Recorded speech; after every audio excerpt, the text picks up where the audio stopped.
കൂട്ടുകാരെ, രക്ഷിതാക്കളെ, ഏവർക്കും എന്റെ വിനീതമായ നമസ്കാരം. ഇന്ന് ഒക്ടോബർ 2 നമ്മുടെ രാജ്യം വലിയ ബഹുമാനത്തോടെയും സ്നേഹത്തോടെയും ഓർക്കുന്ന ഒരു വിശേഷ ദിവസമാണിന്ന്.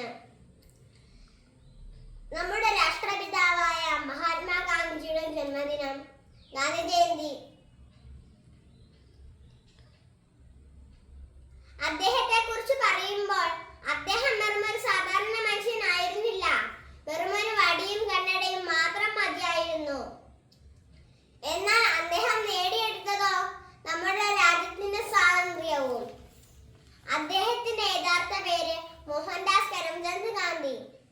ഗാന്ധിജി ജനിച്ചത് ഗുജറാത്തിലെ പോർബന്ദർ എന്ന സ്ഥലത്താണ്. ലോകം മുഴുവൻ അദ്ദേഹത്തെ അറിയപ്പെടുന്നത് മഹാത്മാ എന്നാണ്. അതിനർത്ഥം മഹാനായ ആത്മാവെന്നാണ്. ഗാന്ധി നമ്മെ പഠിപ്പിച്ച ഏറ്റവും പ്രധാനപ്പെട്ട 2 കാര്യങ്ങളാണ് സത്യവും അഹിംസയും.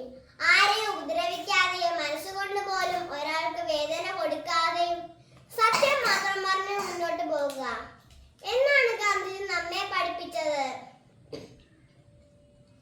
അഹിംസ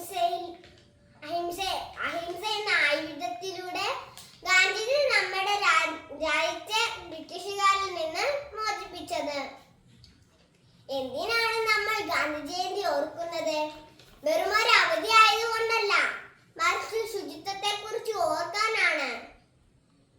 നിങ്ങളുടെ വീടും പരിസരവും വൃത്തിയായി സൂക്ഷിക്കുക എന്ന വലിയ സന്ദേശം അദ്ദേഹം നമുക്ക് നൽകി. പ്രിയ കൂട്ടുകാരെ, നമ്മുടെ ഈ ചെറുപ്രായത്തിൽ നമുക്ക് ഗാന്ധിയെ എങ്ങനെയാണ് പിന്തുടരാൻ കഴിയുക? സത്യം മാത്രമേ പറയൂ.